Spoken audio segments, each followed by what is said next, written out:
Hey everyone, my name is Leah, and I am a life and relationship transition coach and the founder of Life Remade. We specialize in helping people to move through transitions like career changes, relationship shifts, even internal transitions and shifts that need to happen when we are evolving through life. And today I want to talk about why it's so important to learn how to manage taking risks in relationships and why we avoid doing them at all costs. So, avoiding risks in relationships may feel safe because it prevents us from getting hurt, but it also keeps us stuck. And even if we're in the healthiest partnership, we are still required to put ourselves out there, make ourselves vulnerable, be open, and that can feel really risky. So, in this vlog, we explore why risk is necessary for real connection and how to start small and then move through the unknown with clarity, calm, and confidence. This is your next step towards strong relationships. So, here's the real reason you get stuck. You've likely realized that being stuck in relationships isn't necessarily about lack of effort, but more about fear. Things that are unknown, things that are unfamiliar, things that feel uncertain can make us recoil and not take any risks. We want to hold our cards close to the chest. So, in these moments, we often are in this like self-preservation mode, which is very natural, very normal, sending gratitude to that inner protector of all of us. But when we avoid taking these risks due to fear, we start to navigate our relationship in a fear-based way.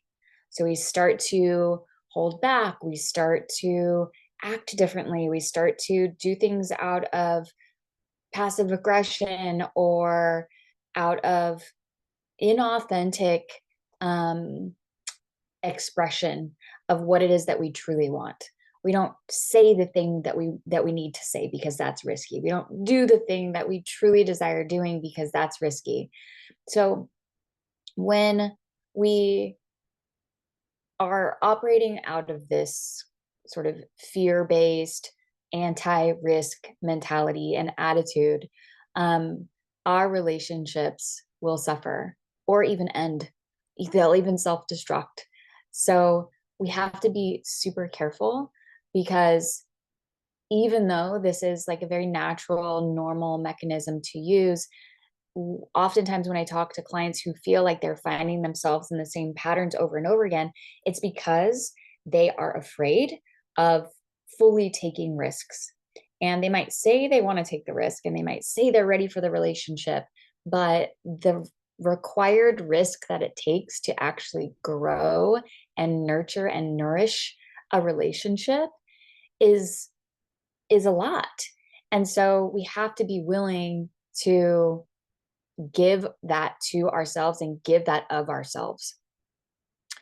Um, so why does it feel so hard when we are in this sort of tornado of emotion that is sometimes felt when we're in relationship to other people? And this can be friendships too, but when we are in this sort of wild, wild west, because when we're in relationship with others, we don't have control over them. We don't have an idea necessarily of where they might be at in the relationship.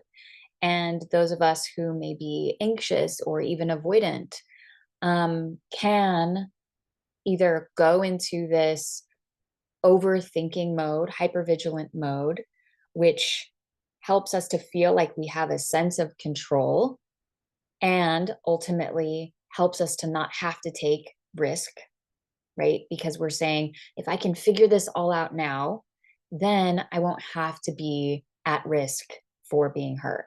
If I can problem solve, if I can fix, and fix, if I can have a sense of control over how this all turns out at the end of the day, then maybe I won't have to feel so scared.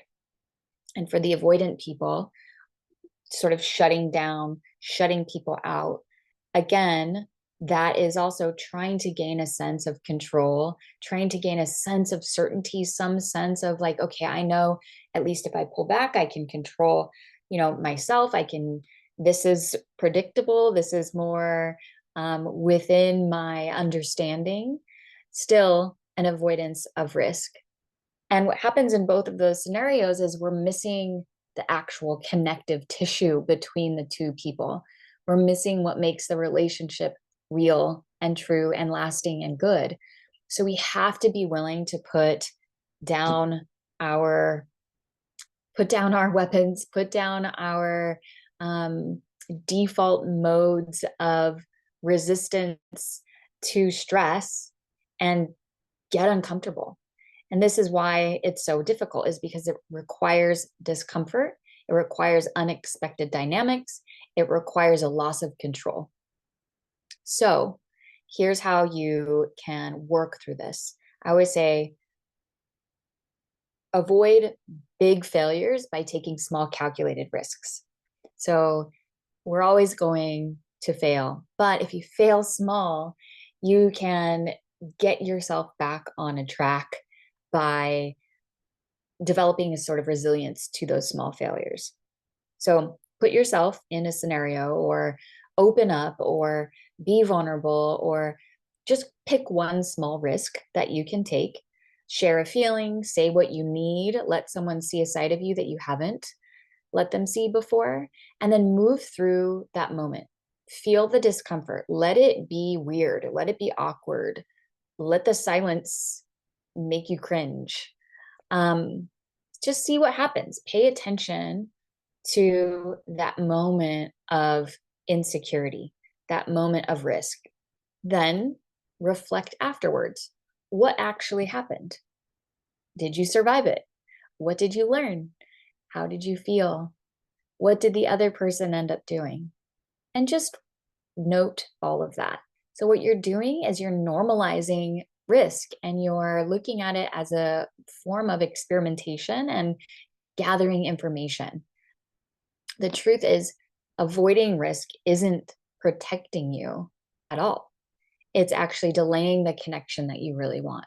So when you're taking these small risks, see it as practice, see it as developing a new muscle so that you can have the relationships that you actually want. And the good news is, you don't have to do it perfectly. You just have to be willing to try. You just have to be willing. So now's the time to actually get started. I'm going to challenge you after this video ends to go put this into practice immediately. Go do something a little bit risky, a little bit scary, and see how that feels for your heart. I want you to also, if this interests you, download the worksheet below so that you can take some small steps even further towards having a relationship that you truly want. Thank you so much for tuning in today. See you next time.